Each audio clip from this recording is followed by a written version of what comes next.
Hey, you know who it is. Once you see me, you can't unsee me. All right. So, just over a year ago, about a year and 2 months ago, I got into mergers and acquisitions, which previously I had zero experience in. But since that time, I've been able to speak with sellers, ascertain there's a level of interest of them selling their business. I'm able to look at a profit and loss statement, a cash flow statement, income statement, balance sheet. I'm able to analyze those things now and see if there's anything that stand out, if there's any red flags that I see. I'm also able to build a team, put a team together that specialize in, mergers and acquisitions. And these are different people. You're going to need a team if you want to do this. But I was able to pull that off, right? I created a deal making team or a board of directors. Those are two separate things, but for the sake of argument, it's pretty much the same thing. So I was able to bring some very high profile people together with very, very high level backgrounds. And I got them, basically I convinced them to, work with me and assist me in my endeavor to make sure that I'm a success and my company's a success. In turn, we all are a success. I was able to do that just 1 year. Also, I'm able to speak with investors because I know what investors are looking for. Yes, they're looking for a return, but before that, do you know how to approach an investor to where you know what you're talking about, right? But I'm able to do that. I'm able to, get in their world and know that they're looking for a return. But before that, they want to know how you're not going to lose their initial investment. So I know that now. I'm able to speak with investment bankers, M&A attorneys, accountants, right? Whether you're Big Four, ex-Big Four, regional, the smaller accountant at a smaller firm, it does not matter. I'm able to speak, these individuals' language now in just 1 short year. Also, I'm able to craft offers, right? I'm able to structure offers, deals, right? To where they get accepted from the seller. So what I just described is very brief, seems simple, but there's a lot of moving parts to that. Like I said, just 1 short year, I was able to learn all this. So where am I now? As it stands, we've analyzed over 100 deals. And if you're in this industry, you'll see that there's something that everybody says. They say that investors on average look at 100 deals, before finding one great deal. And I find that to be true and accurate. In my experience, we've looked at over 100 deals. So right now we have a $4 million deal, that was accepted. Offer was accepted. Seller is asking for $4 million. It's netting 1.4. When I say net, this is pre-tax, obviously. EBITDA, it is 1.4 without add backs. So when you get deals like this, it's going to be, very interesting to the investors because your EBITDA is at 1 million and up. But I'm able to do that now, So this deal, let me just give you a bit more color on the deal and the structure. So the seller's going to stay on for 1 year. Previously, we wanted him to stay on for 3 years, but that's not something that's feasible for the seller. Why? Because he's running 20 other practices. Yes. So he does not have the time to give us 3 years, which we don't need 3 years. We don't need a 3-year transitory period. We only need 12 months or 18 months. So he agreed to that. Interest rate, he's going to hold on to a note, a 30% note. So that's 1.2 million. He's going to hold on for 5 years at 4% interest. Every time I negotiate seller finance on a deal, which I absolutely do for every deal, I always aim for minimum 15 to 20%. So as far as the cash, we're going to give the seller, the cash consideration at closing is going to be 3.8 million cash at closing, and he holds on to the 1.2 for 5 years at 4% interest. We have milestones. We do not have earnout with this deal. I've entertained earnouts before, and if your deal is not at a certain size, earnouts will not work because you're going to be paying the seller. You already paid the seller. Now you're going to pay the seller financing. You're going to be paying the bank. On top of that, you're going to be paying an extra, earnout to the seller. I don't like that because once that happens, that can decrease your DSCR. It can decrease how much the free cash flow of the business covers the debt. And banks, especially right, nowadays in this environment, banks, they want to see a minimum of 1.5 to 1.75 DSCR, meaning they want the free cash flow of the business to cover the debt by that much. So 1.5 times, to 1.75 times. Us, we don't look at a deal, we don't entertain a deal unless the DSCR is well above 2.0. So this deal right now that we have, it is a 3.45 DSCR. In fact, we could actually pay cash for this deal, but we're not going to do that. Also, we will not be utilizing the SBA for this deal because our model, our business plan, if you will, it doesn't work with the SBA, or the SBA will not work with us. Why? Because the SBA have a limit of 5 million per individual. So you guys that are getting into this, you guys are looking to make multiple acquisitions. It can happen with the SBA, but they are going to be very small acquisitions. It's basically like a small fund, if you will. And once you reach that $5 million limit, that's it. You don't get anything else from the SBA. Also, it ties up a lot of your assets, future assets and stuff like that. And because of that, we're looking to make, minimum 20, 30 acquisitions. We are not going to be able to make these acquisitions using the SBA. So for that reason, the deal that I mentioned to you, the $4 million deal, we will not be going the SBA route, because actually SBA would, we would eat the whole 5 million, if we did go SBA route with this. So that's not going to work with us. What we are doing is we're doing more of an equity play, but we're still doing a debt play as well. And, we've been doing different things with investors. A lot of you guys, you will know that there's more than one way, to approach an investor and get capital, or procure capital, or raise capital from an investor. One thing we've been doing is we've been turning our investors into lenders. So real quick, investors, I hear this a lot. A lot of times, guys say, hey, what collateral can we give the investor, to make them feel safe in case there's a liquidity event that arise. The bank has first position, and the bank is going to liquidate all the assets, investor, their SOL. This is true, but the thing is, them being investors, they partake in the risk that we partake in. That's the whole thing, that's the whole deal about investors. They partake in that risk, so we don't give collateral. You know what I mean?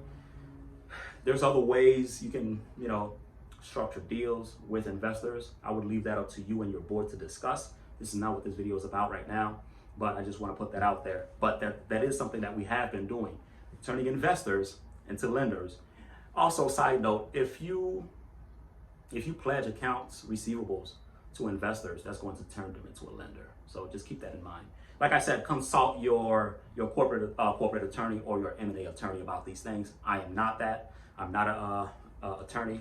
So, I'm not giving you guys this advice, but I'm only saying what me and my team have discussed and what we're doing right now.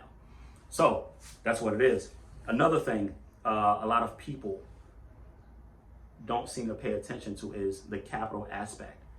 What I mean by that is, okay, so you're going to utilize majority financing from the bank. That's great. The reason why we use majority debt is because it does not dilute equity. We know that. Okay. Also, guys, another thing pertaining to investors, how to not let investors know that you're a complete noob at capital raising. Don't promise high returns. Don't give them your best case scenarios. Investors don't want to see that. But what I was going to mention here is that, briefly, when you engage investors, real investors, you want to find out what kind of investor they are. The reason why I say this is because, I've engaged some investors, and they were like, yeah, of course, we invest in deals XYZ in healthcare. But when it came down to it, to bring these guys on for whatever reason, whether it's to close the gap or have them sign a subscription for us to get cash from them to be able to handle the legal and the accounting aspect of the deal, due diligence and all that stuff, they were like, nah, we don't really do that. We're more so on the, the small family office, side, and we only invest in particular deals. So you want to be careful when you engage investors to not waste your time, speaking to an investor that does not really invest in the deals that you have, or much less the industry, or they only invest in, specialty deals or special situation deals or unique situation deals. But what you want to do is when you engage these guys, not to let them know that you're a complete newbie, you want to, say, hey, we have a fund set up, or we're going to set up a fund, 506B fund, I believe. The reason why is how are you going to receive the money that these guys want to give you? That's a real thing. And a lot of people don't think about that. They just think, hey, I'm going to get an investor. He's going to give me a bag full of cash. And that's the way it is. It doesn't work that way. I mean, you have SEC rules, you have to abide by and stuff like that. So these guys can't just give you money, in your individual capacity. There's steps to that. And if you're approaching these guys, you're like, hey, I need money for this deal. Here's the, best case scenario. Here's the highest returns that we can give you. If we don't hit the, percentage that, we say we can per year, we don't partake in it, right? Or if we, give you above return, we partake in the excess. Before all of that, how are you going to receive the funds? You need to set up how are you going to receive the capital? You need to set up a fund, and where you are the GP and you have an LP. The GP is the entity that it's you, but it's an entity, that you control. You have an LP, which is so the GP is the general partner, and you have an LP, limited partner. And those are the investors, and that's what they put the funds into. The investors put their money into that. It's an entity, and the GP controls the LP. Now, I didn't do a great job explaining that. Again, this is not the video for that. I will be dropping, other videos touching more in depth about these topics that I just discussed in this, small video here. But just for the sake of argument, that's what you're going to need, right? You're going to need to set up some kind of vehicle for these guys for you to be able to receive the funds. Right? Even if the investor wanted to give you 10 million, he can't give it to you because you don't have a fund set up. And the thing is, before you receive a single dime, a penny, you're going to have to spend money out of your own pocket, to get the fund up and running. I mean, these things are complex. These things are complex. I'm simplifying it right now. This is the extremely simplified version, what I'm explaining to you here. But you're going to need to set that up, and it's very, very, very intricate. There's a lot of moving parts. You need a whole legal team, right? You're gonna need about 50 to 100K. That's just what it is. So I don't see a lot of people talking about these things, and I see a lot of people actually talking about, how easy it is to actually do deals, right? You find the deal, get the bank, get the investor, you're there. Well, if you don't have any kind of money to create the fund and have that, set up, how are you going to receive funds from investors? And let me tell you something. Although you can get term sheets from a bank, with an LOI, that being said, the bank is the last one to come in and give you the financing that you need. Even though you get approved for it, you're going to have to set up escrow. Your investor is going to have to bring that gap in the equity that he's covering. He's going to have that in an account first before the bank give you anything. The bank is the last person to give you anything, even after you're approved. So keep that in mind. So I know I kind of got away from the original topic, just sharing about what I've been up to up until now, but I guess it fits into it. You know what I mean? I don't want to make this too long. It's already long enough as it is.